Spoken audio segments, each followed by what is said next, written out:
Tu as remarqué, aujourd'hui, tout le monde essaie de changer sa façon de manger. Et pour certaines personnes, peut-être toi, c'est devenu un combat. Un combat contre soi-même, entre la façon dont tu manges actuellement et celle que tu imagines devoir adopter. Et tu te dis sûrement, mais moi, je veux vraiment manger plus sainement. J'aime ces aliments. J'aime comment je me sens quand je mange ça. Alors, pourquoi est-ce que je finis toujours par retomber dans mes anciens schémas, à perdre le contrôle, à craquer? Pourquoi le simple fait de vouloir ne suffit-il pas à changer durablement? Même dans une approche de liberté alimentaire, où l'on ne classe plus les aliments en bons ou mauvais, le fond du problème reste le même. Tu veux changer ton comportement réel autour de la nourriture. Tu veux que ce que tu manges, ta façon de manger, ton rapport à la nourriture évolue vraiment. Ton comportement ne tombe pas du ciel. Il est le résultat de 4 choses. Ce que tu crois, ce que tu ressens, ta biologie et ton environnement. Si tu n'arrives pas à changer ton comportement, c'est qu'un de ces 4 piliers ou plusieurs est désaligné. Certaines personnes, c'est vrai, arrivent à changer du jour au lendemain. Mais dans ces cas-là, il y a souvent une urgence émotionnelle derrière. Une maladie, un choc, un déclic. Quand une croyance se transforme profondément, elle change ce qu'on ressent. Et ce qu'on ressent influence directement notre biologie et nos envies. Mais la plupart des gens ne vivent pas ce déclic-là. Quand ils reçoivent une alerte santé, cela n'éveille pas la motivation. Cela réactive la peur et la honte. Et comme la peur et la honte sont déjà associées à la nourriture, elles n'aident pas à changer, elles renforcent le cycle. Si tu veux vraiment changer, mais que tu n'y arrives pas, c'est souvent parce que tu es en conflit intérieur. Tu dis, je veux mieux manger, je n'aime même pas ces aliments qui me font craquer, je ne comprends pas pourquoi je continue. Mais qui est le « je » qui parle ici? Parce qu'en réalité, plusieurs parties de toi cohabitent. Une partie veut le contrôle, une autre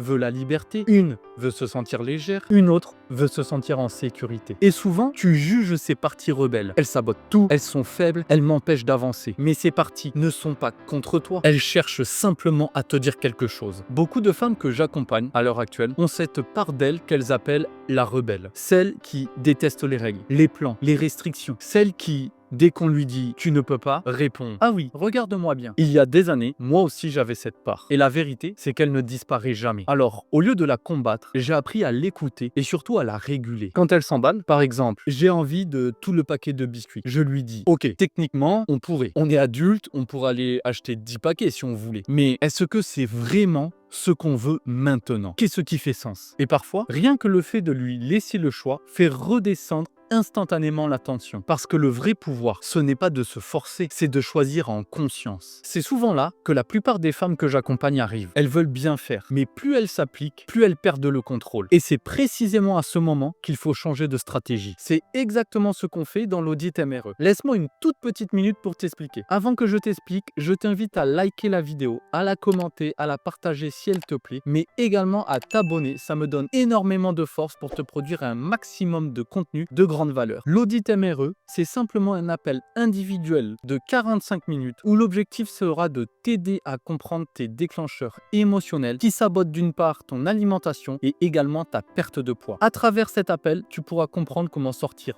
définitivement du cercle vicieux invisible, craquage, culpabilité, contrôle, rechute. Tu repartiras avec un plan d'action clair, personnalisé, concret, même si tu décides de ne pas nous rejoindre par la suite. Alors je t'invite à cliquer sur le lien sous cette vidéo et à réserver ton appel dès maintenant. Parenthèse fermée. Tu veux apprendre à mieux te réguler? Commence par écouter ce qui se passe en toi sans chercher à tout comprendre tout de suite. Aujourd'hui, on vit dans un monde où notre esprit est saturé. Podcast, notifications, to-do list. Mais quand tu es toujours tourné vers l'extérieur, tu ne remarques plus ce qui se passe à l'intérieur. Et c'est ce manque d'écoute intérieure qui ressort ensuite sous forme de comportements incompréhensibles. Quand tu réagis de manière disproportionnée, colère, agacement, craquage, ce n'est jamais juste pour ça. C'est souvent une autre émotion refoulée qui parle. La fatigue, la surcharge, la peur de décevoir, la solitude. Et tant qu'elle ne sera pas entendue, elle se manifestera par la nourriture. Tu n'as pas besoin de te forcer à devenir quelqu'un d'ultra discipliné. Tu as juste besoin de te comprendre. Plus tu t'écoutes, plus tu te régules. Plus tu te régules,